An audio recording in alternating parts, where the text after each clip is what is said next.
RPA PAL is sponsored by an educational grant from Amgen, and we appreciate their support. Finally, be sure to check the RPA webpage for upcoming webinars and events. I will now turn this over to our moderator, Dr. Giles. Well, welcome back everyone for our final session. We're looking forward to this.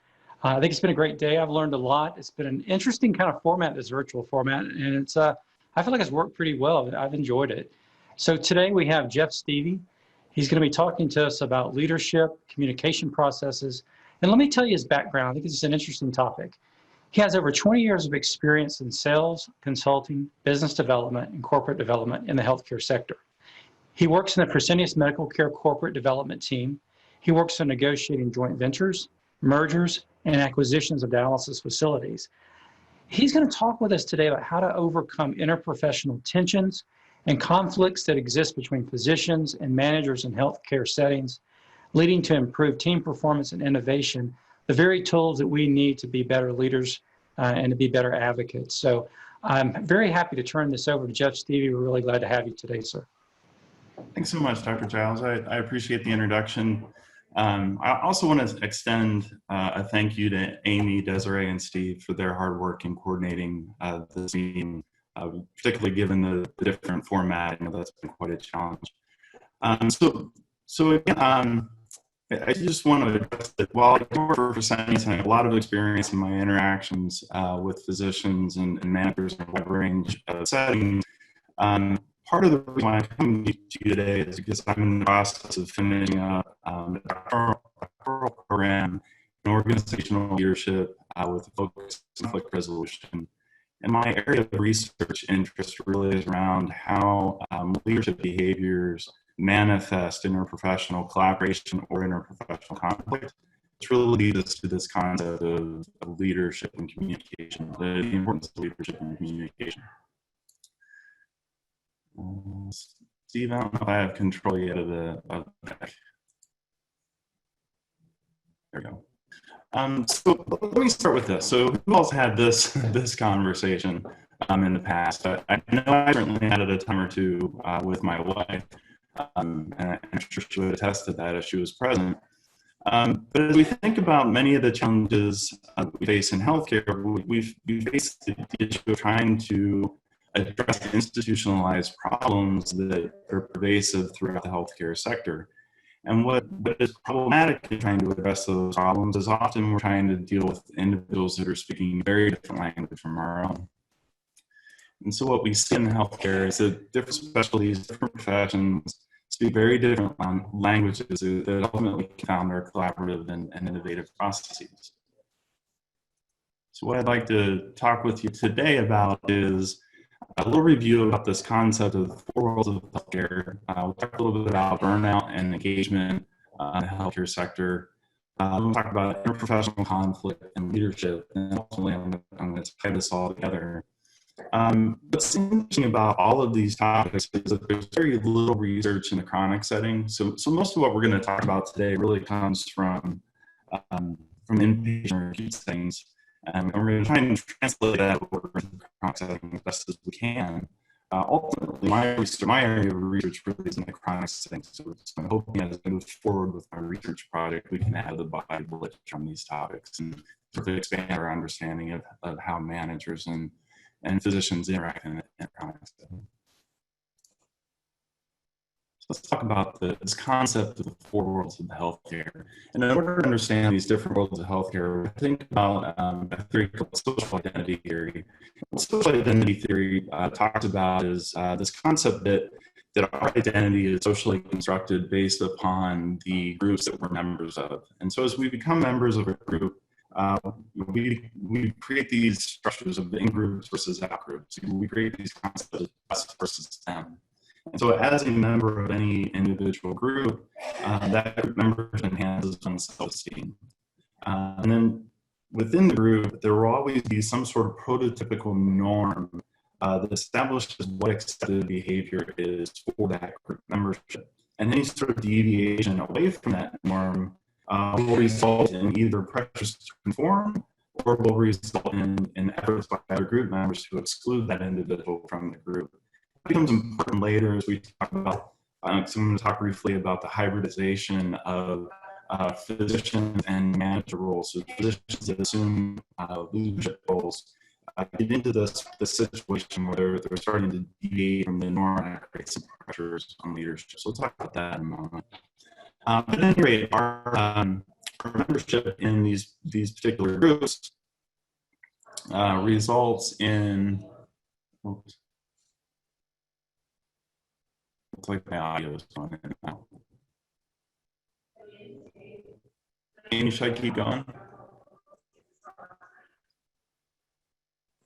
Can you pause for just for 1 second? We're trying to troubleshoot your audio.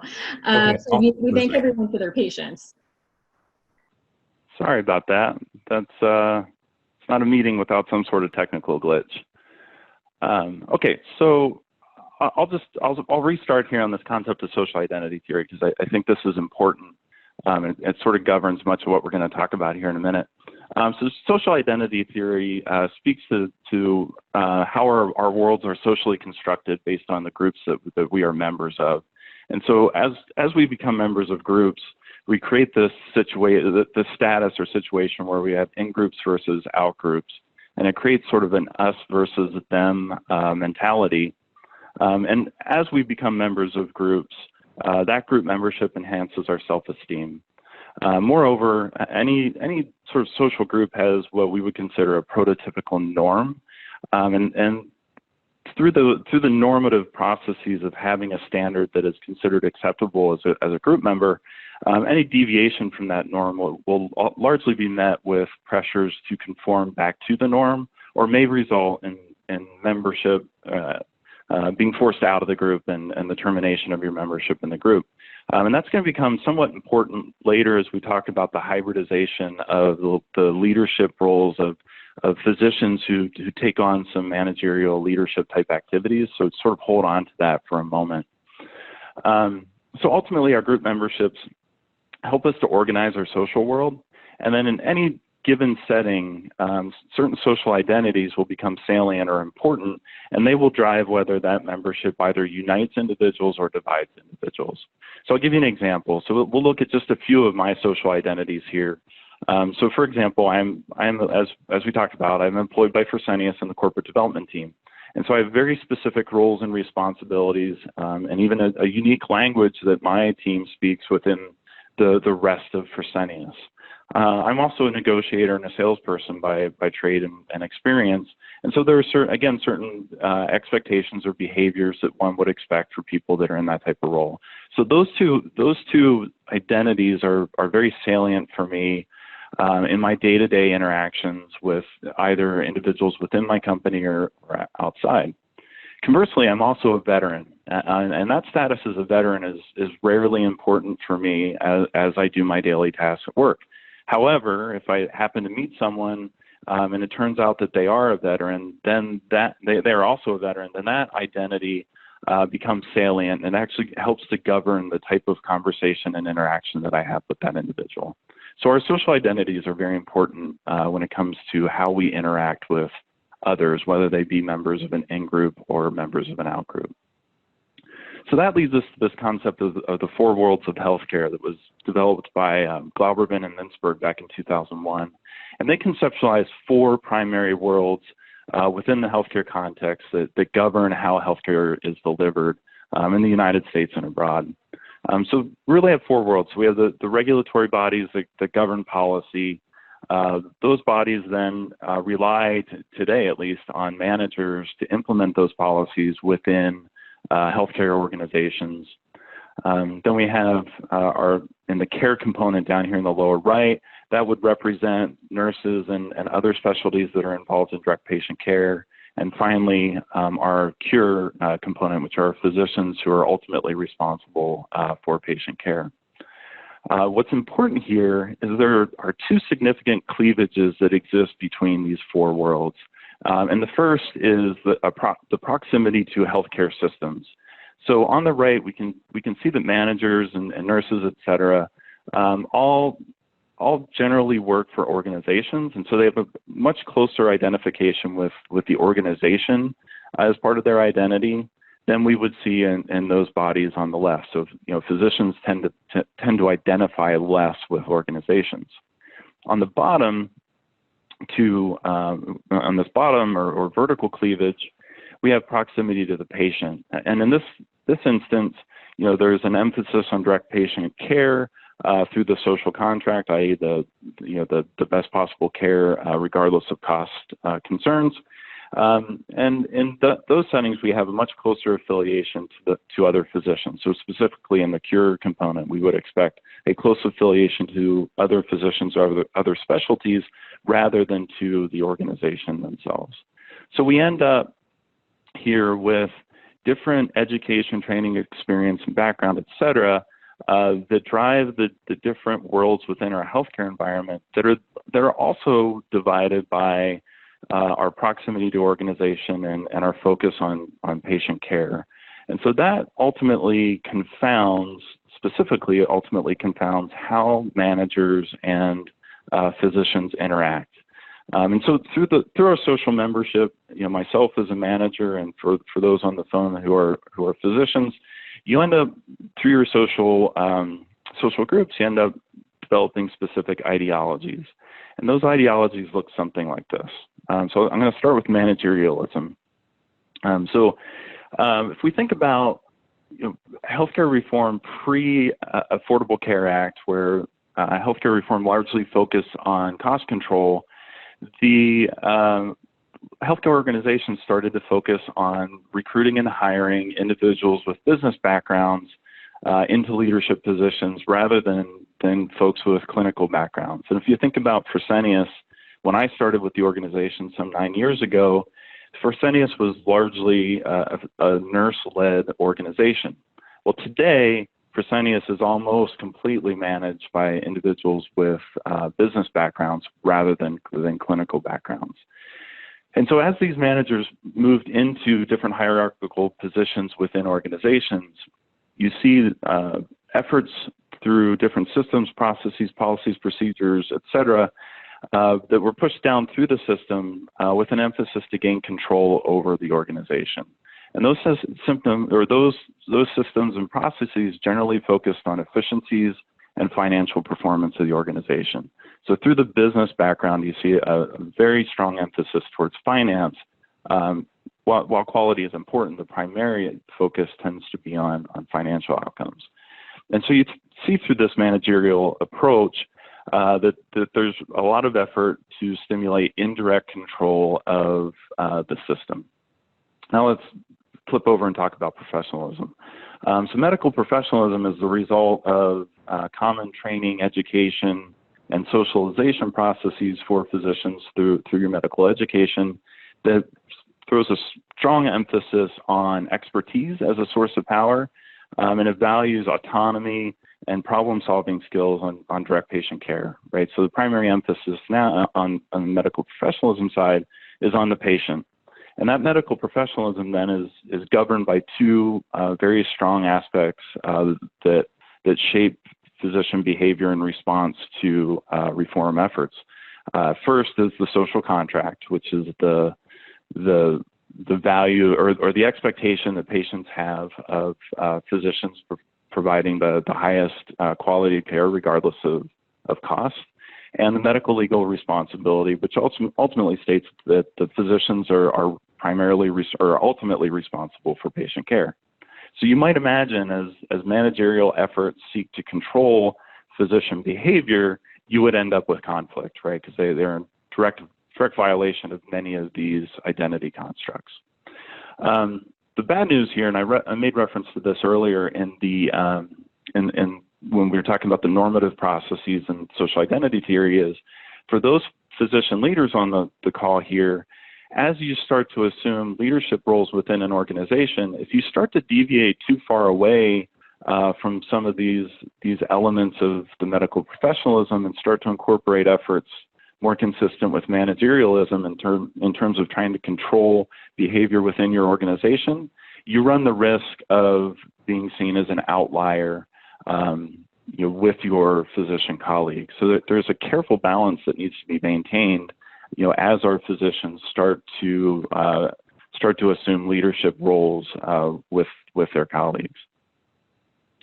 So in short, physicians and managers prioritize very different aspects of healthcare delivery, and ultimately we end up speaking very different languages.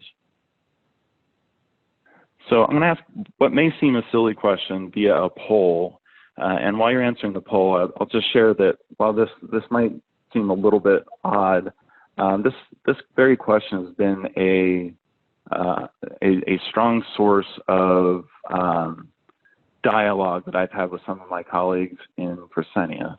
Oops.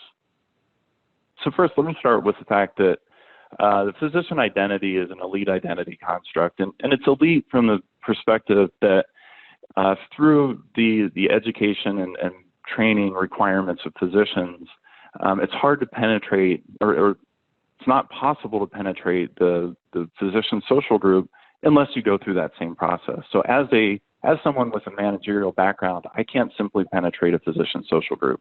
So our managers that function within our organizations are unable to become part of the in-group. That creates an elite identity construct for our physician partners, or for our physicians. And so because of that elite identity construct, the physician identity tends to have a greater emphasis or strength than what we see in an organizational identity. And so within many physician organizations, we see that the professional camaraderie will often resist managerial influences to affect behavior. And that can lead to a lot of conflict and power struggles that ultimately confound our efforts to create engagement and alignment to organizational goals. Let's talk a little bit about power. So again, coming back to the four worlds of healthcare, as I mentioned, in the pre-Affordable Care Act world, when efforts were imposed to try and implement cost control, there was a dynamic shift in power away from physicians and into managers of organizations. And those managers, as I mentioned earlier, were really trying to create alignment to organizational goals. And alignment, we have to think carefully about the term alignment, because really all alignment means is control, right? So the efforts were really designed to stimulate control, and that's problematic when what we really need is engagement. As we look at current healthcare reform initiatives, as we've seen earlier today from a couple of different talks, they're incredibly complex, and they're largely reliant upon individuals with business background who can understand the complexities of those requirements to implement them. However, many of those individuals that are in those leadership roles don't have a clinical background, and therefore they're not able to actually implement the changes or identify innovative strategies to affect the changes necessary to achieve the outcomes. So ultimately, that means we've got to get engagement from our physicians such that there's a collaboration and cooperation between the physicians and managers. Neither group can do it alone. So we've got to figure out a way to break through these two cleavages that we discussed earlier, and to identify mechanisms to work through the differences in identity. Because ultimately, physicians, through their ability to prescribe orders and write prescriptions, ultimately to control direct patient care. Right. So if the physicians aren't on board, nothing that we do and none of the reform efforts will be successful. So let me give you an all too real example. So here we've got a manager talking to a physician, telling them that I need you to grow a home therapy. I've watched this play out more times than I care to admit at Fresenius. This is usually followed by a diatribe from the manager trying to explain, why the home therapy is better than traditional in-center therapy. So ultimately, the problem with this approach is we see the manager trying to exercise control, over the physician behavior, and in so doing, it looks like that manager's likely violating all of the identity constructs that we talked earlier when we talked about professionalism.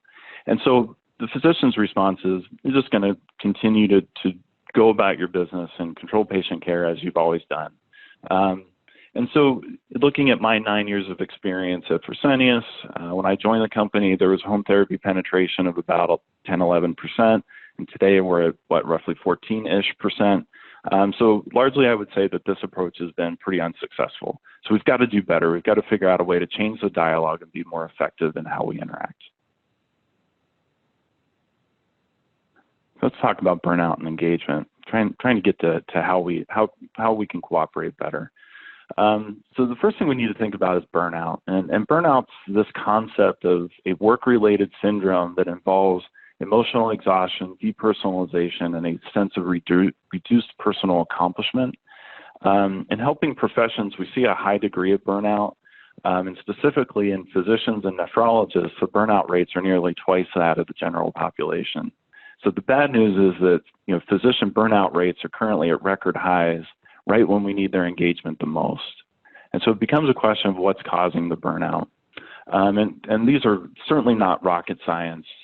So as we try and implement initiatives without getting physician engagement and involvement in those decisions or input into the decisions, efforts that misalign to the professional ethos and the focus on patient quality, efforts to control behavior, not focusing on intrinsic motivations such as autonomy and problem-solving skills.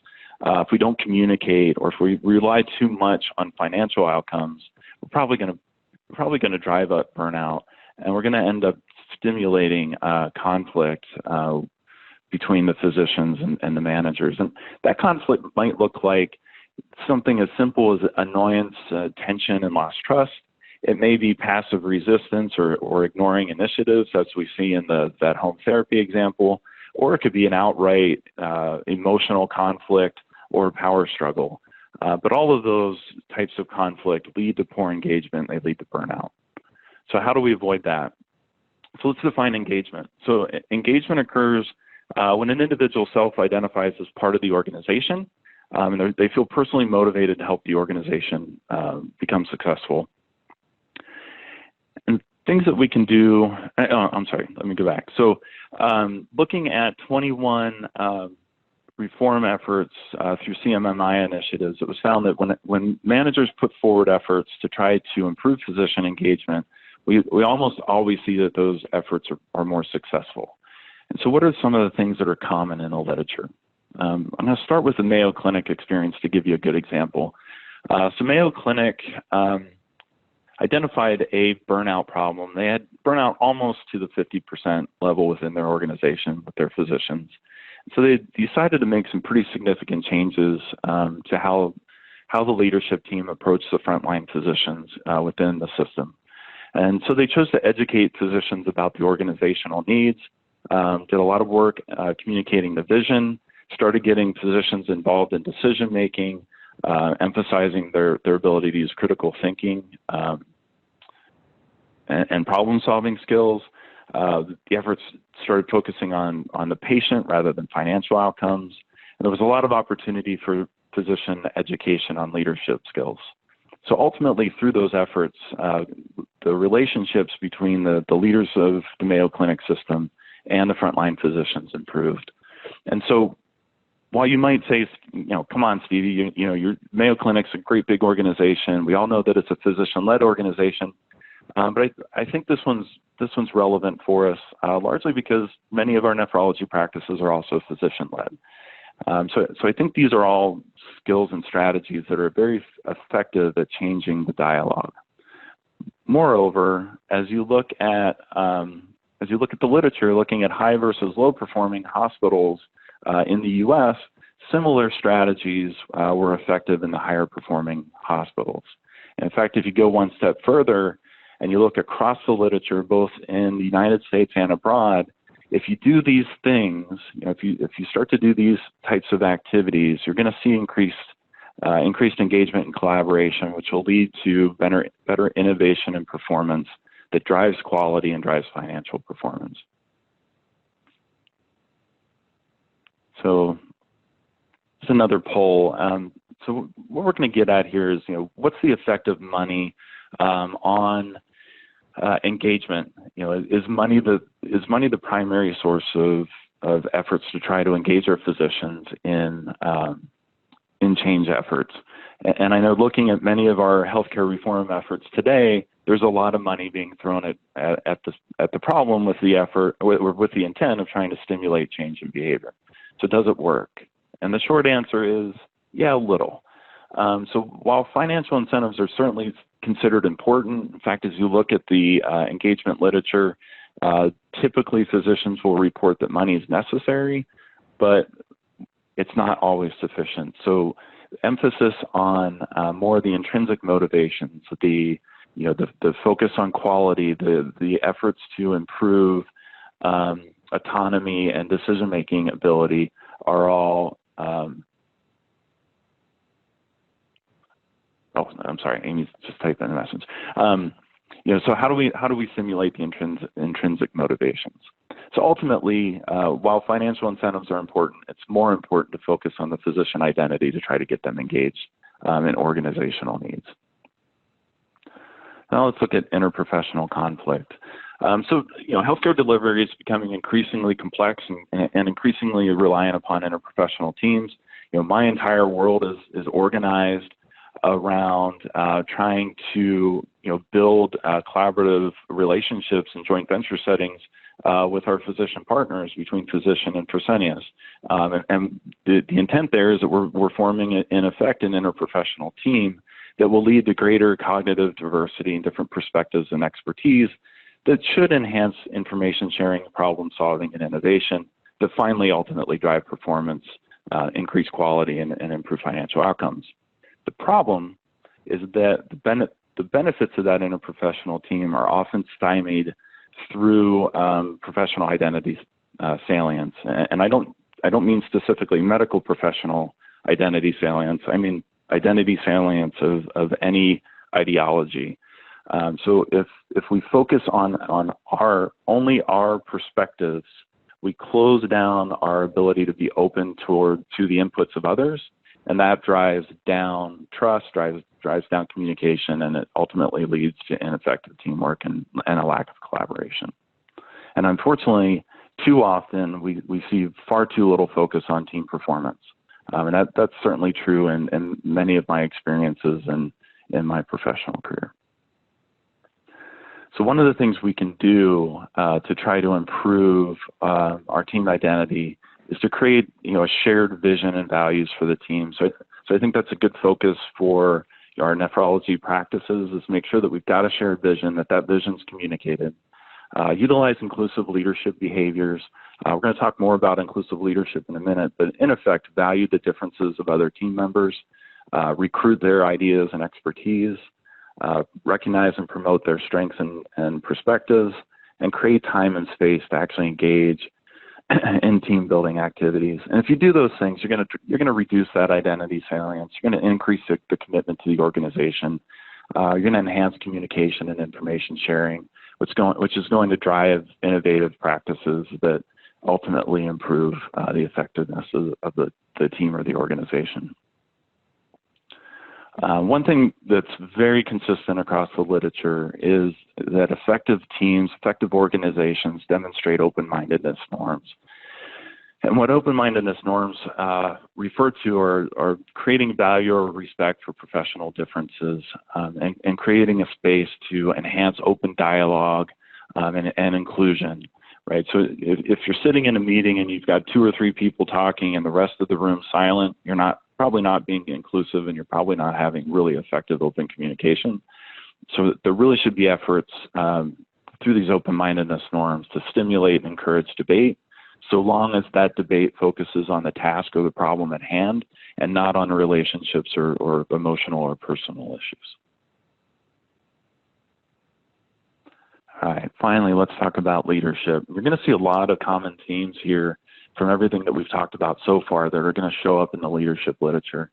So there's countless different leadership styles, and while I'm going to go through a couple of them here, the important note is that there's a lot of common themes across different leadership styles that are appropriate for effective leadership in our settings.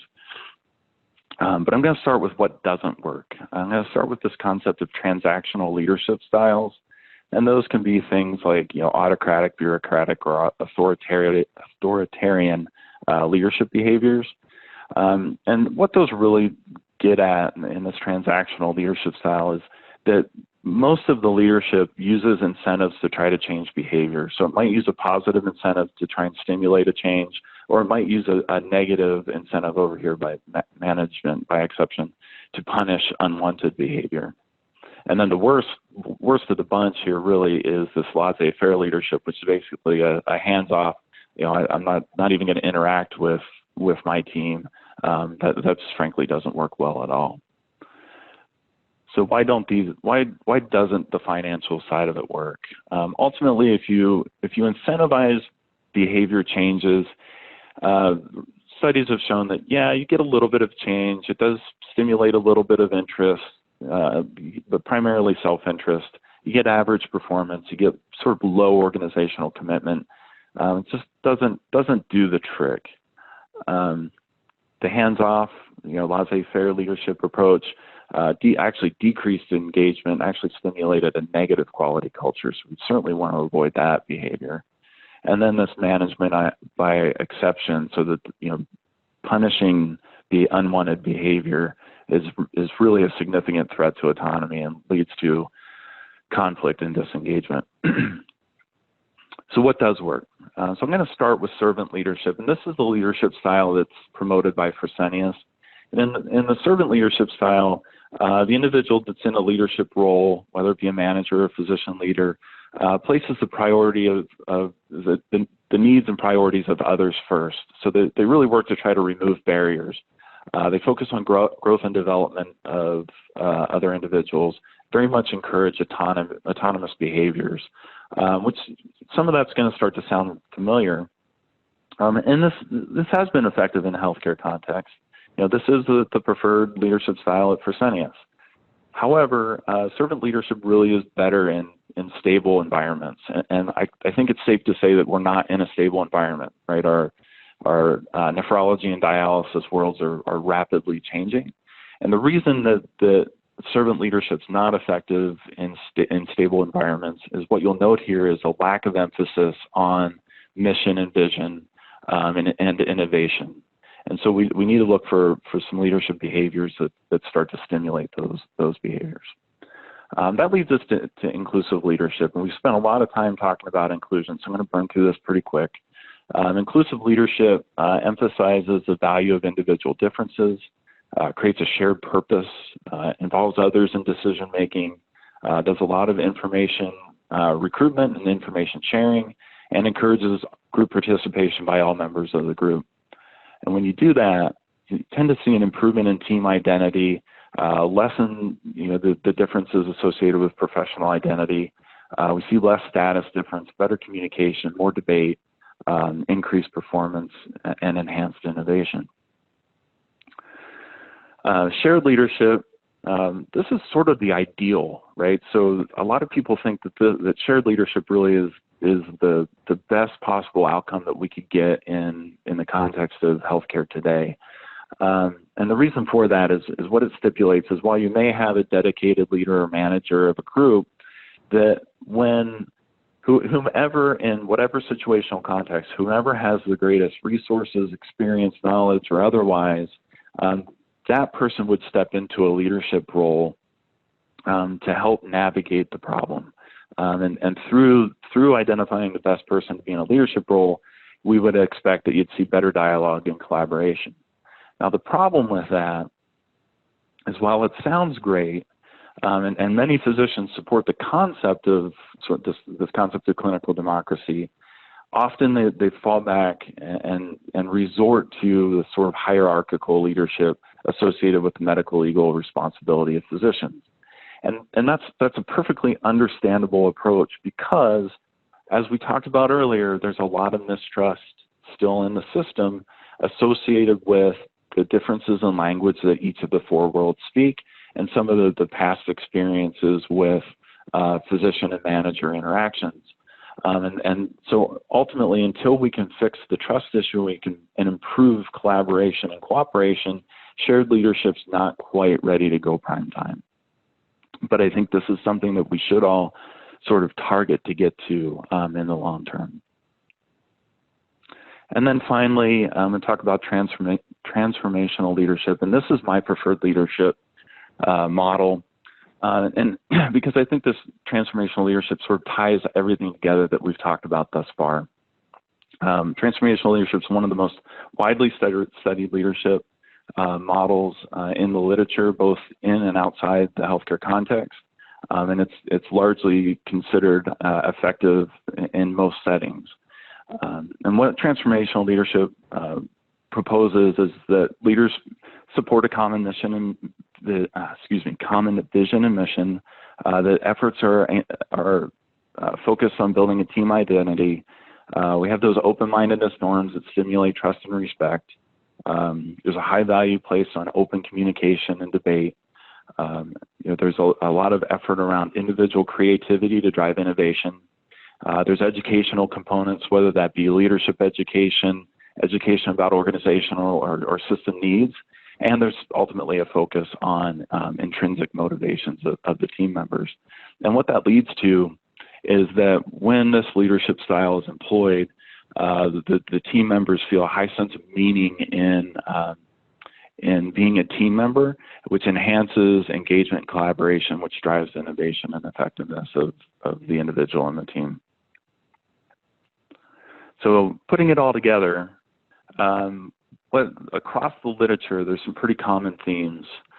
So first is the judicious use of financial incentives. Don't rely on just throwing money at a problem. We've got to figure out a way to improve intrinsic motivations, and in this case, specifically emphasizing autonomy and decision making and communication. Value individual differences. So if we can do that, we're going to develop some trusting relationships, which will enhance collaboration. Communicate a shared vision, purpose, and values. So why are we doing things? What are we trying to get done? What's our timeline? That'll create a team identity. Emphasize collaborative communication to help stimulate creativity and innovation. And engage all members of the team or group in decision-making processes to improve engagement and commitment. And then use efforts to preserve autonomy. Particularly with our physicians, we want to focus on the autonomy of our physicians to empower them to drive the changes we need. And then ultimately emphasize individual growth and development. So we've got to have opportunities to train both physicians and managers on leadership and organizational needs. And I failed to mention it earlier, but a lot of our managers just frankly don't have good experience in leading physicians, right? So they need, while they may have some leadership background, leading physicians is a little bit different. And so, we need to make sure that we're giving those managers the educational experiences and opportunities to help them be better leaders of all members of our organizations, inclusive of physicians. And if we can do that, that'll ultimately drive effectiveness. So with that, I will pause. I'll be happy to take any questions you all may have.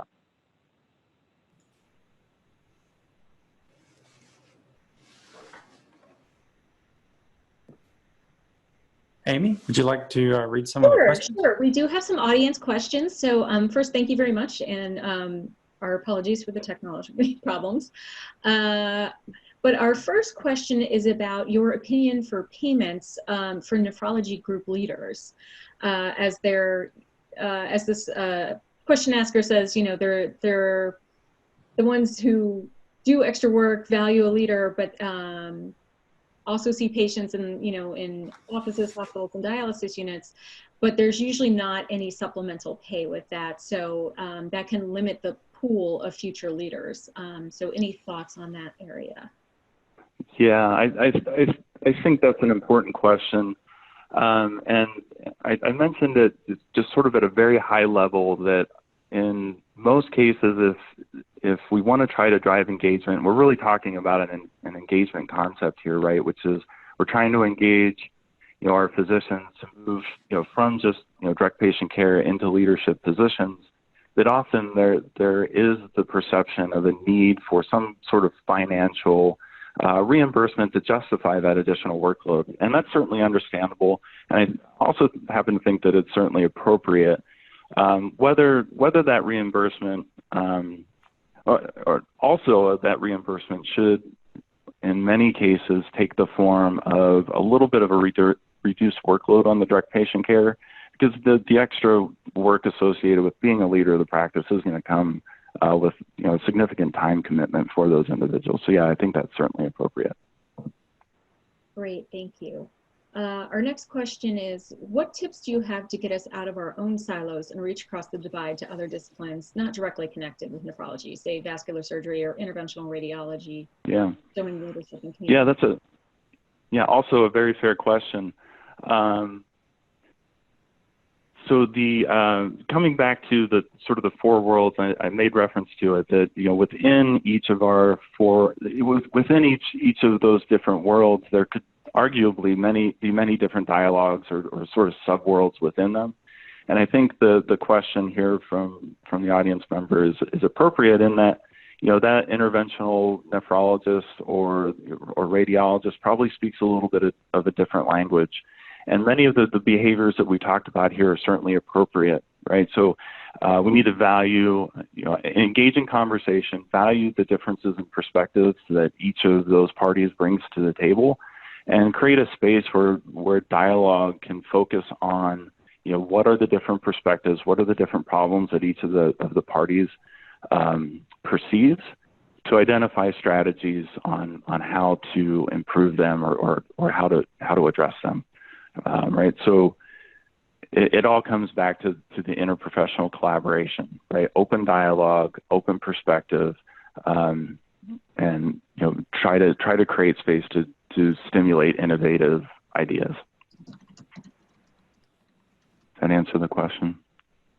I think it was a great answer. I think that ends our discussion today. I think that's the last of the questions. Jeff, Stevie, I want to thank you so much.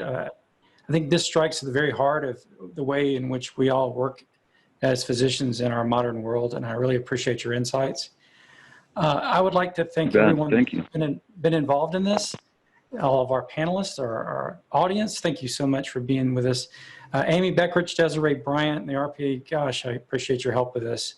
We are going to be sending out some follow-up emails, especially since this is a new format for us for the most part. I'd love to get your feedback in those emails that are going to solicit your opinions on these sessions in this format. We're also going to be sending out a link to the questions we didn't get to and some of the follow-up aspects of this. And I hope that everyone has a great rest of your weekend and continue to be advocates on behalf of your field and work with us in the RPA to advance our agendas. Thank you very much. Have a great weekend. Thanks, everybody. Appreciate it.